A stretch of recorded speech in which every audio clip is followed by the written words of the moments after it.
வணக்கம். Sunstar media செய்திகள். புதுச்சேரியில் 2 மணி நேர மழைக்கு நகரின் பல்வேறு பகுதிகளில் மழைநீர் வெள்ளம் போல் தேங்கி நின்றது. பாதிப்பு குறித்து முதலமைச்சர் ரங்கசாமி காரில் இருந்தபடி பார்வையிட்டார். ஒவ்வொரு மழைக்காலத்தின் போது பார்வையிடுகிறார்களே தவிர நடவடிக்கை எடுப்பதில்லை என மக்கள் குற்றம் சாட்டியுள்ளனர். புதுச்சேரியில் நள்ளிரவில் பெய்த பலத்த மழையின் காரணமாக 100 அடி சாலையில் உள்ள ரயில்வே சுரங்கப்பாதையில் மழைநீர் தேங்கி இருந்ததால் சுரங்கப்பாதை தற்காலிகமாக மூடப்பட்டுள்ளது. மேலும் நகரின் பல்வேறு பகுதிகளில் தாழ்வான இடங்களில் மழைநீர் வீடுகளை சூழ்ந்துள்ளதால் பொதுமக்களின் இயல்பு வாழ்க்கை பாதிக்கப்பட்டுள்ளது. புதுச்சேரியில் மிகவும் பிரசித்தி பெற்ற கௌசிக பாலசுப்பிரமணியர் கோயில் கந்த சஷ்டி விழா கொடியேற்றத்துடன் தொடங்கியது. புதுவை மாநிலம் பயன்படுத்திய கார் வியாபாரிகள் மற்றும் ஆலோசனை நலசங்கத்தின் 3ஆம் ஆண்டு தீபாவளி நிகழ்ச்சி மற்றும் ஆண்டு விழாவின் நலத்திட்ட உதவி வழங்கும் விழா 19/10/2025 அன்று வில்லியனூர் பைபாஸ் ரோடு எம்பி மஹாலில் நடைபெற்றது. லாஸ்பேட்டை தொகுதியில் மழையால் சேதமடைந்த சாலைகளை ஜேசிபி இயந்திரம் மூலம் சட்டமன்ற உறுப்பினர் வைத்தியநாதன் மக்கள் பயன்பாட்டிற்கு சரி செய்யும் பணியில் உடனடியாக ஈடுபட்டார். இனி விரிவான செய்திகள். புதுச்சேரியில் 2 மணி நேர மழைக்கு நகரின் பல்வேறு பகுதிகளில் மழைநீர் வெள்ளம் போல் தேங்கி நின்றது. பாதிப்பு குறித்து முதலமைச்சர் ரங்கசாமி காரில் இருந்தபடி பார்வையிட்டார். ஒவ்வொரு மழைக்காலத்தின் போது பார்வையிடுகிறார்களே தவிர நடவடிக்கை எடுப்பதில்லை என மக்கள் குற்றம் சாட்டியுள்ளனர். தென்மேற்கு வங்கக்கடலில் காற்றழுத்த தாழ்வு பகுதி வலுப்பெற்றுள்ள நிலையில் புதுச்சேரியில் இரவு சுமார் 2 மணி நேரத்திற்கு மேலாக பலத்த மழை பெய்தது. இந்த மழையின் காரணமாக நகரின் பல்வேறு பகுதிகளில் உள்ள தாழ்வான சாலைகளில் மழைநீர் குளம் போல் தேங்கியது. இதன் காரணமாக பொதுமக்கள் வீட்டை விட்டு வெளியே வர முடியாத சூழ்நிலை ஏற்பட்டது. மேலும் சூரியகாந்தி நகரில் தேங்கிய நீரை மோட்டார் மூலம் பொதுப்பணித்துறையினர் வெளியேற்றினர். மேலும் ஒரு சில பகுதிகளில் வீடுகளிலும் மழைநீர் உட்புகுந்ததால் பொதுமக்கள் அவதிக்குள்ளாகினர். மழைநீர் தேங்கிய பகுதிகளை முதலமைச்சர் ரங்கசாமி காரில் இருந்தபடியே பார்வையிட்டார். ஒவ்வொரு மழைக்காலத்தின் போது பார்வையிடுகிறார்களே தவிர நடவடிக்கை எடுப்பதில்லை என மக்கள் குற்றம் சாட்டியுள்ளனர். மழை ஓய்ந்த நிலையிலும் மழைநீர் வடியாமல் சாலைகளில் குளம் போல் தேங்கி நிற்பதால் மக்கள் பெரும் சிரமத்திற்கு உள்ளாகினர். புதுச்சேரியில் நள்ளிரவில் பெய்த பலத்த மழையின் காரணமாக 100 அடி சாலையில் உள்ள ரயில்வே சுரங்கப்பாதையில் மழைநீர் தேங்கி இருந்ததால் சுரங்கப்பாதை தற்காலிகமாக மூடப்பட்டுள்ளது. மேலும் நகரின் பல்வேறு பகுதிகளில் தாழ்வான இடங்களில் மழைநீர் வீடுகளை சூழ்ந்துள்ளதால் பொதுமக்களின் இயல்பு வாழ்க்கை பாதிக்கப்பட்டுள்ளது. வங்கக்கடலில் நிலை கொண்டுள்ள காற்றழுத்த தாழ்வு மண்டலம் காரணமாக இன்று புதுச்சேரிக்கு அதி கனமழையாக ரெட் அலர்ட் விடுக்கப்பட்டுள்ளது. இதனிடையே புதுச்சேரியில் கடந்த 2 நாட்களாக விட்டு விட்டு மழை பெய்து வந்த நிலையில் நேற்றிரவு முதல் தொடர்ந்து கனமழை வெளுத்து வாங்கியது. இதனால் கிழக்கு கடற்கரை சாலை, மகாத்மா காந்தி சாலை, இந்திரா காந்தி சதுக்கம், புசி வீதி உள்ளிட்ட முக்கிய சாலைகளில் மழைநீர் வெள்ளம் போல் பெருக்கெடுத்து ஓடியது. இதனால் வாகன ஓட்டிகள் மிகுந்த சிரமம் அடைந்தனர். இதேபோல் தாழ்வான பகுதிகளிலும் குடியிருப்புகளை மழைநீர் சூழ்ந்தது. இதனிடையே கனமழையால் 100 அடி சாலையில் உள்ள ரயில்வே சுரங்கப்பாதையில் மழைநீர் தேங்கி நின்றது.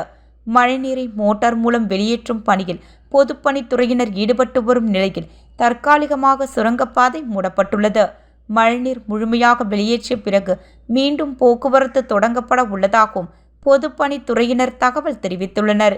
இதேபோல் கிருஷ்ணா நகர், ரெயின்போ நகர், சூரியகாந்தி நகர் உள்ளிட்ட நகரின் தாழ்வான பகுதிகளிலும் மழைநீர் குடியிருப்புகளை சூழ்ந்துள்ளதால் பொதுமக்களின் இயல்பு வாழ்க்கை பாதிக்கப்பட்டுள்ளது.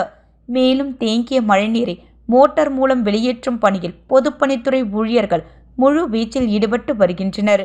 மேலும் இந்திரா காந்தி சதுக்கம் பகுதியில் உள்ள சாலைகளில் மழைநீர் தேங்கி உள்ளதால் அந்த பகுதியில் வாகனங்கள் ஊர்ந்து செல்கின்றன. அதிக கனமழை எச்சரிக்கை காரணமாக புதுச்சேரி மற்றும் காரைக்காலில் இன்று அரசு மற்றும் தனியார் பள்ளி கல்லூரிகளுக்கு விடுமுறை அறிவிக்கப்பட்டுள்ளது குறிப்பிடத்தக்கது.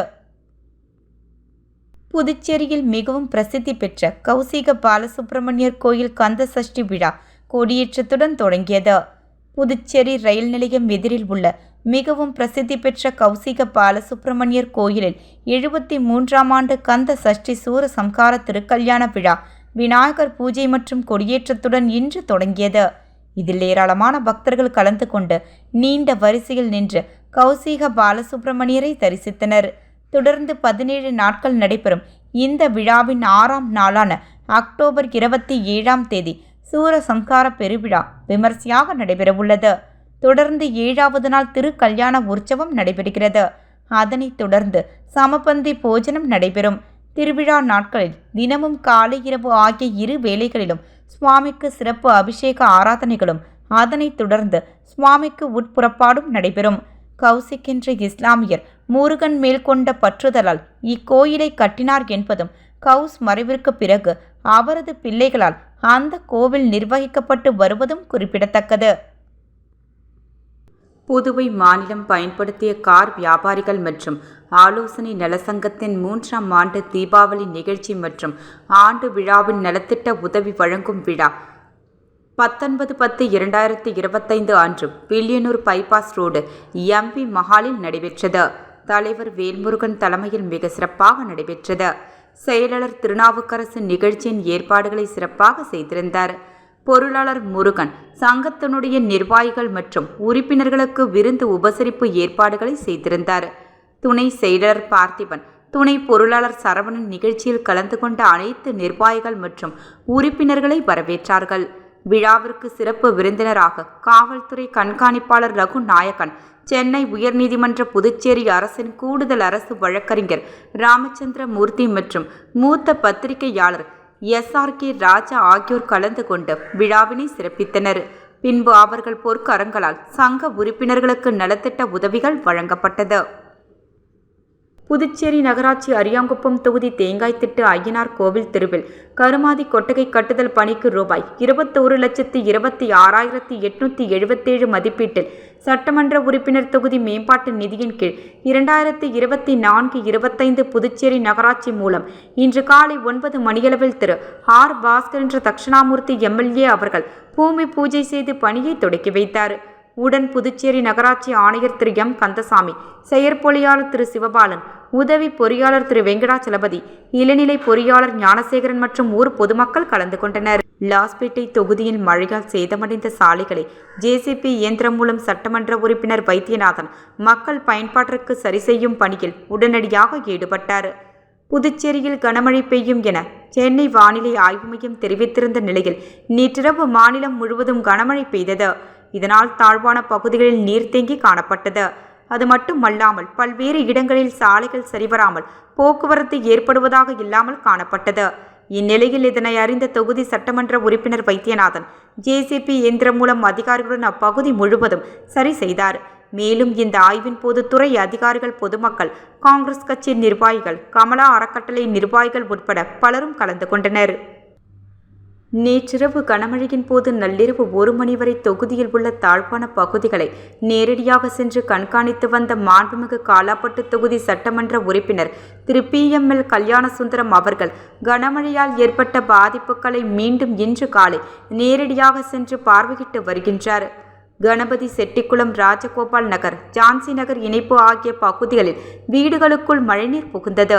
மேலும் கணபதி செட்டிக்குளம், பிள்ளையார் கோவில் குளம் முழுவதும் நிரம்பியுள்ள நிலையில் சாலையோரத்தில் மண்ணரிப்பால் பெரிய பள்ளம் ஏற்பட்டுள்ளது. இதனை பார்வையிட்ட மாண்புமிகு சட்டமன்ற உறுப்பினர் திரு PML கல்யாணசுந்தரம் அவர்கள் அரசு அதிகாரிகளுடன் தொடர்பு கொண்டு உரிய நிவாரணம் வழங்கவும் மறுசீரமைப்பு பணிகளை மேற்கொள்ளவும் ஆணையிட்டுள்ளார். லாஸ்பேட்டை தொகுதியில் ஜீவானந்தபுரம் பகுதியில் மழையால் சேதமடைந்த பகுதிகளை அதிகாரிகளுடன் சட்டமன்ற உறுப்பினர் வைத்தியநாதன் நேரடியாக சென்று பார்வையிட்டு பொதுமக்களுக்கு ஆறுதல் கூறினார். புதுச்சேரியில் நேற்று நள்ளிரவு கனமழை பெய்தது. இதனால் தாழ்வான பகுதிகளில் மழைநீர் தேங்கி பொதுமக்கள் பாதிப்பு அடைந்தனர்.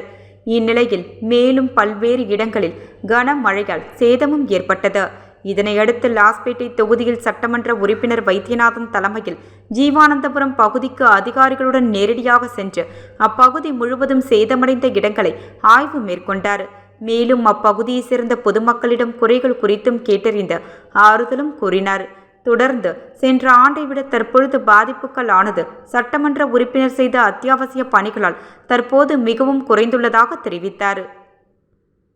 புதுச்சேரி திருபுவனை தொகுதியில் கடந்த 20 ஆண்டுகளாக மின்சாரம், குடிநீர், சாலை வசதி இல்லாமல் சேரும் சகதியுமாக தவித்து வருவதாகவும், பாம்பு உள்ளிட்ட விஷப்பூச்சிகளும் இடையே உயிருக்கு பயந்து வாழ்ந்து வருவதாகவும் கிராம மக்கள் வேதனை தெரிவித்துள்ளனர்.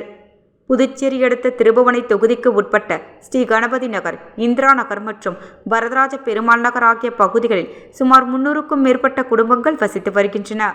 இந்த பகுதியில் கடந்த 20 ஆண்டுகளுக்கு மேலாக அடிப்படை வசதிகளான மின்சாரம், குடிநீர் மற்றும் சாலை வசதிகள் செய்து தரப்படவில்லை.